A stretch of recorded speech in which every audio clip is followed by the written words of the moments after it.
السلام علیکم everyone. This is Mujassad Baig. I hope you will are doing well. یہ دیکھیں، میں نے دبئی ایمبیسی سے اٹیسٹیشن کروائی ہے. یہ دبئی ایمبیسی ہے، یہ منسٹری آف فارن افیئرس کی اٹیسٹیشن ہے، اور یہ جو ہے آئی بی سی سی کی اٹیسٹیشن ہے. بیسیکلی دکھانے کا مقصد یہ ہے کہ لوگوں کو اویئرنیس دینی ہے کہ جب فار ایگزامپل وہ اگر دبئی کے لیے جانا چاہ رہے ہیں تو سب سے پہلے ان کو اپنے ریلیونٹ بورڈ سے ویریفیکیشن کروانی ہے، چاہے وہ انٹر بورڈ ہو، فیڈرل بورڈ ہو، میٹرک بورڈ ہو، جو بھی بورڈ ہو. آپ کو سب سے پہلے، یا ٹیکنیکل بورڈ ہو، آپ کو سب سے پہلے اپنے ریلیونٹ بورڈ جا کے ایک ڈاکیومنٹ کو ویریفائی کروانا ہے. وہ ڈاکیومنٹ جو آپ کو سیلڈ انویلپ میں ملے گا، وہی سیلڈ انویلپ اور یہ جو آپ کا اوریجنل ڈاکیومنٹ ہے یہ لے کے آپ جائیں گے آئی پی سی سی کے پاس. آئی پی سی سی اس ڈاکیومنٹ کے بہاف پہ جو ویریفائڈ کاپیز ہے اس کے بہاف کے اوپر آپ کے اس ڈاکیومنٹ کو ایسے اٹیسٹ کر کے دے گا. اٹیسٹ کرنے کے بعد پھر آپ لے کے جائیں گے اسے موفا کے پاس. موفا جو ہے آپ کا اٹیسٹیشن کر کے دے گا، اور موفا یہ اسٹیکر لگائے گا، اور یہ اس کی جو ہے ساری اسٹیکرز ہیں. دین پھر اس کے بعد اگر آپ کو یو اے ای جانا ہے دبئی پرپز کے لیے، جاب پرپز کے لیے، تو پھر دبئی ایمبیسی سے آپ یہ والی اٹیسٹیشن کروائیں گے. یہ اسٹیکر ہے، ٹھیک ہے. تو یہ پورا ایک پراپر ڈاکیومنٹ ہے جس کے اندر ساری اٹیسٹیشن ہوئی ہوئی ہے. اور اس کے علاوہ بھی لوگ جو ہے سعودیہ کی طرف بھی کافی موو ہوتے ہیں، تو سعودیہ کی بھی سیم ایز اٹ از جو ہے اٹیسٹیشن ہوتی ہے.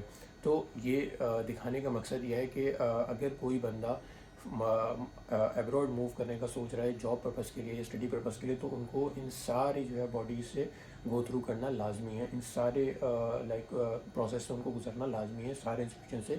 یہ اٹیسٹیشن ضروری ہے. یہ اٹیسٹیشن اگر آپ نہیں کروائیں گے تو آپ جو ہے ایلیجیبل نہیں ہوں گے باہر موو آؤٹ کرنے کے لیے. کیونکہ دبئی میں بھی ایسا ہوتا ہے، جب وہاں پہ آپ جاب سیکیور کر لیتے ہیں تو وہ آپ کے ڈاکیومنٹ مانگتے ہیں. جب ڈاکیومنٹ مانگتے ہیں تو ڈاکیومنٹ آپ کے اٹیسٹ ہونا ضروری ہے. یہ ڈاکیومنٹ بھی جو آپ کو دکھا رہا ہوں یہ بھی میرے کلائنٹ کا ہے، جنہوں نے مجھے مڈل ایسٹ سے یہ ڈاکیومنٹ بھیجا تھا، اور انہوں نے مجھ پہ ٹرسٹ کیا. الحمدللہ میں ان کا شکر گزار ہوں کہ انہوں نے مجھے میرے اوپر ٹرسٹ کیا اور مڈل ایسٹ سے مجھے ڈاکیومنٹ بھیجا کراچی.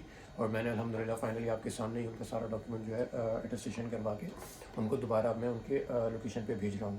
سو یہ ایک چھوٹی سی کوئی ویڈیو میں نے بنائی ہے. اس کا مقصد پرائمریلی یہی تھا کہ آپ لوگوں کو بتاؤں کہ کس طریقے سے آپ جو ہے اپنے ڈاکیومنٹ کو اٹیسٹ کروا سکتے ہیں فرام ڈفرینٹ باڈی سے.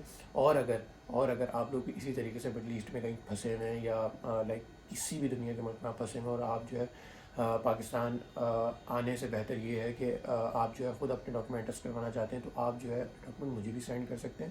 میں آپ کے بہاف پہ آپ کا پورا پروسیس میں کر سکتا ہوں، اور آپ کو دوبارہ ری سینڈ کر سکتا ہوں. تو مطلب چاہے وہ مڈل ایسٹ کا ہو، چاہے وہ یو ایس، کینیڈا، کہیں سے بھی ہو، آپ ڈاکیومنٹ مجھے سینڈ کر سکتے ہیں میرے کراچی ایڈریس پہ. دین پھر اس کے بعد میں آپ کو اپڈیٹ بھی کرتا رہوں گا، اور سارے پروسیس آپ کو بتاتا بھی رہوں گا کہ کہاں تک کیا اپڈیٹ ہے. دین جیسے ہی آپ کا کام مکمل ہو جائے گا میں آپ کے سارے ڈاکیومنٹ آپ کو دوبارہ ری سینڈ کر دوں گا. It is all about trust. الحمدللہ یہ بھائی نے مجھے بھیجا تھا اور یہ میں نے کروا دیا. باقی ان شاء اللہ تعالیٰ اس کے علاوہ آپ کو کوئی کوائریز ہو، کوئی بھی ایشو ہو، آپ جو ہے کامنٹ میں بتا سکتے ہیں، یا آپ مجھے ای میل کر سکتے ہیں. میں آپ کو پرسنلی بھی رسپانس کر دوں گا ان شاء اللہ تعالیٰ ایز پر مائی کنوینئنس. باقی پھر ان شاء اللہ ملتا ہے آپ سے نیکسٹ ویڈیو میں.